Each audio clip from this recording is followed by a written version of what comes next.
Քննարկում ենք գլխավոր դատախազի տարեկան զեկույցը եւ մինչ իմ բուն ելույթին անդրադառնալը կուզեմ ափսոսանք, ցավ եւ տհաճություն արտահայտել 3 ազգային ժողովի այս ամբիոնում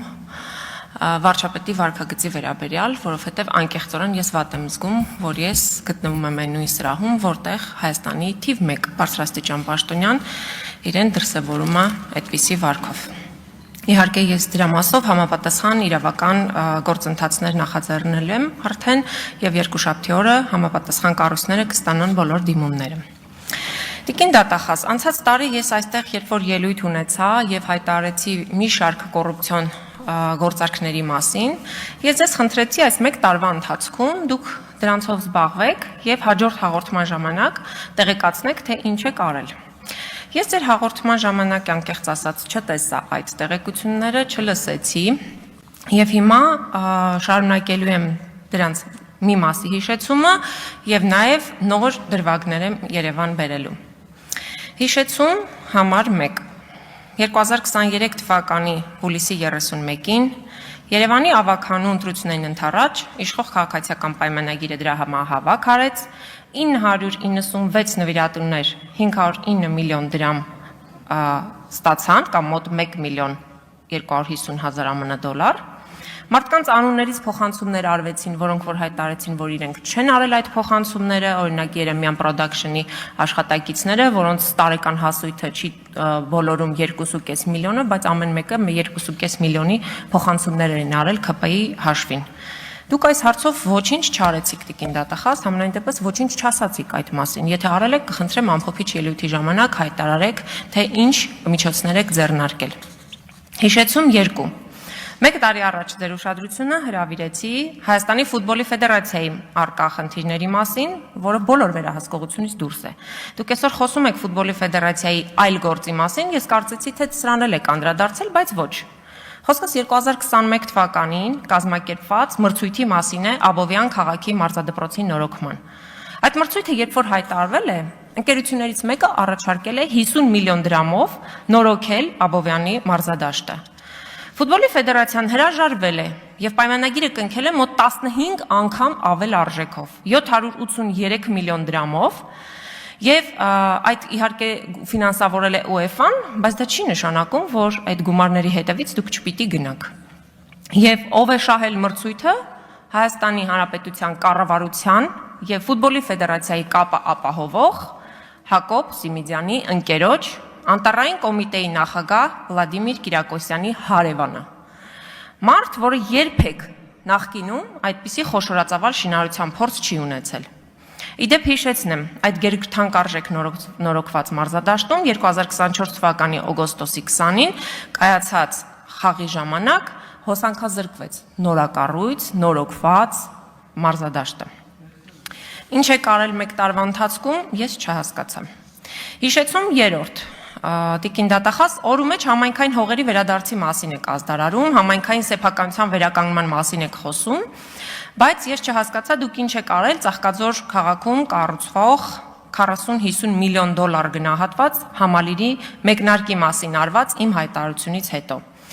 Հետքի լրագրողները 2021 թվականի ընտրությունից հետո, որ գնացել էին հունիսի 26-ին Ծաղկաձորի քաղաքապետարանում մասնակցել էին հանրային լսումների, որպիսի Պալադա Ծաղկաձոր ՍՊ-ի կառուցվելիք հյուրանոցի համար հանրային լսումների արդյունքում որոշեին ինչ է կառուցվելու, պարզել էին, որ արդեն Պալադա համալիրը, չունենալով սեփականության իրավունք, չունենալով շինթույլտվություն, արդեն նկուղային 2 հարկի շինարարությունները կազմակերպել է։ Բայց ո՞նց եք դուք համայնքային հողերը վերահսկում, եթե կոնկրետ ամենախոշոր համալիրի ենթադրյալ ապօրինությունը ձեզնից շրջանցել է։ Եվ ուզում եմ հիշեցնել այդ հրապարակումները, որոնք արվել էին, որ այդ շինարարության մեջ ներգրաված էր նաև ազգային ժողովի նախագահի որդու կնքահայրը, որը հիմա արդեն այդ փաստաթղթերով այլևս սեփականատերերի ցանկում չկա։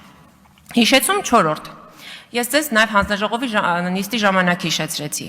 Նախկին վարչապետ Հովիկ Աբրահամյանի տան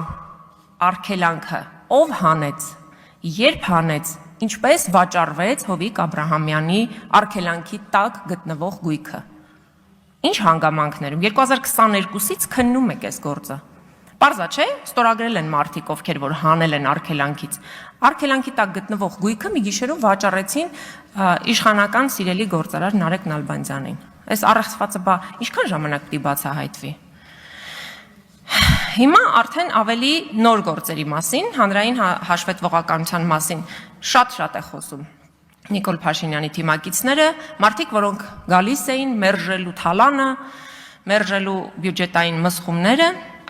եւ մարդկանց պարտադրում են իրենց 50-100 հազար դրամները հայտարարել, բայց իրենք հաշվետվություն չեն տալիս, ինչպես են ծախսում պետբյուջեի գումարները։ Տեղեկանք համար 1 Ուզում եմ ասեմ, որ 1 ամբողջ օր ուսումնասիրել եմ ազգային ժողովի կայքը, տարբեր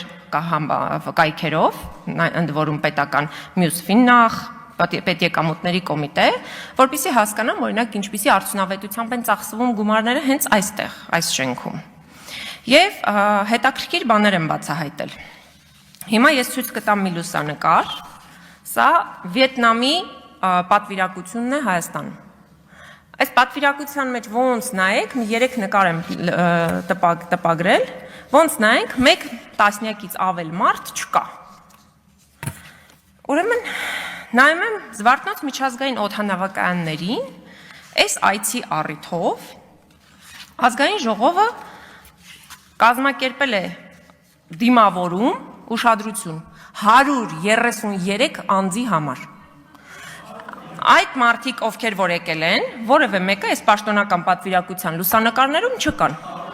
Հա, 133 հոգի, հա։ Մի ընդհատեք, Տիկին Թովմասյանն է խոսում, բայց Տիկին Ես դրանք բարձրաձայնում եմ, որպեսզի բարձվեն։ Տիկին Թովմասյան, այնուամենայնիվ իրոք շատ մեծ կազմով են մեր գործընկերները եկել, 100 աննախադեպ 131 թե 132 հոգի։ Բայց գործընկերները որտեղ էին այդ 133 հոգին, ոչ միտեղ։ Տիկին Թովմասյան, դուք, պարոն Եղան, լրացում, դուք եւ ձեր թերթը ժամը 1 ինձ եւ ազգային ժողովին հարցում եք ուղարկում, սկսած թե ինչի է աղմուկում գետը հարցից։ Հարցում ուղարկեք, բոլոր հարցերին պատասխանը ստանում եք։ Կարող եք Վիետնամի գործընկերներին մենք հնարել էինք։ Ես խնդրում եմ իմ ժամանակը վերականգնեք, որովհետև դուք խոխ։ Չեմ վերականգնում, բայց ես չեմ ընդհատի, վերջացրեք ձեր ելույթը։ Չէ, դուք ընդհատեցիք իմ ելույթը, դուք վերականգնեք, որովհետև ես շարունակում եմ իմ խոսքը, բայց ամենահետաքրքիրը այստեղ այդ պատմությունն էլ չի ավարտվում։ 133 հոգի եկել են, 144 հոգի գնացել են։ Ովքեր են ավելացել, ես տենց էլ չիմացա։ Այսինքն այս սրա մասին է խոսքը, որ հանրային հաշվետվողականություն չկա։ Ընդ որում այս փաստաթղթերը որևէ տեղ ազգային ժողովի որևէ հաշվետվության համար նախատեսված կայքերում չկան, ուղղակի տեղադրված չեն։ Բայց գտա նաև հետաքրքիր գնումներ, օրինակ մանկան խանութի սրահից, որ մանկան խանութ սրահից ազգային ժողովը պարբերաբար գնումներ է իրականացնում ազգային ժողովի կարիքների համար այդ վերնագրի ներքո, օրորոցային շնիկ խաղալիք, սեղան, սեղանի հավաքածու, խաղալիք տիկնիկ եւ այլ այսպիսի ազգային ժողովի կարիքների համար արված գնումներ։ Ու էլի չկա որևէ թափանցիկություն, այս գնումներում համար են արվում, որ երեխաներին են նվիրվում, ինչ առաջնահերթությամբ են դրանք տրվում այս կամ այն երեխային եւ ով է ընտրում։ Հաջորդը շատ հետաքրքիր մի դրվագի հանդիպեցի 47 դիզայն ՍՊԸ-ն, որի տնօրենը պարոն Սիմոնյան, ձեր ընկերն է Արսեն Մելիքսեթյանը, ազգային ժողովին պարբերաբար մատակարարում է 2023 թվականից սկսած տարբեր իրեր, արձանիկներ եւ այլն, հուշամեդալներ, 25-ին ունեք պայմանագիր, 24-ին ունեք հուշամեդալների պայմանագիր եւ նաեւ ես տեսա, որ 2023-ին այս ընկերությունից գնվել է ոսկե համրիչ, ԹԶԲ, մեր ժողովրդական լեզվով ասած։ Ու էլի չկա անհրաժեշտությունը դրա, այդ համրիչը ում է նվիրվել եւ այդ ոսկե համրիչի համար պետբյուջեից վճարվել է 2.200.000 դրամ։ Ես շատ ուրախ կլինեմ, որ սա բացահայտվի, թե ում է նվիրվել եւ արդյոք ինչքանով էր նպատակահարմար Հայաստանի ազգային ժողովի անունից որևէ մեկին ԹԶԲ նվիրել է։ Ցանկը շարունակելի է, ես իհարկե դրանց մասին դատախազին կտեղեկացնեմ եւ վերջում Տիկին դատախազ, ես ուզում եի, որ դուք ձեր ամփոփիչ ելույթում անդրադառնաք նաեւ Սամվել Վարդանյանի գործին, երբ որ ես հանձնաժողովի նիստի ժամանակ ձեզ հարցրեցի, Այդ ժամանակ դուք ասացիք, որ փորձաքննությունը չի եկել։ Փորձաքննությունը եղել է փետրվարին, եւ դրանից հետո իրավապահ փաստաբանները ուղարկել են միջնորդություն ձեզ, որպեսզի Սամվել Վարդանյանին ուղեկցող ոստիկանների նկատմամբ իրականացվի քրեական հետապնդում, դուք այդ միջնորդությանը չեք պատասխանել առ այսօր, մինչդեռ 7 օրվա ժամկետում պիտի պատասխանեիք։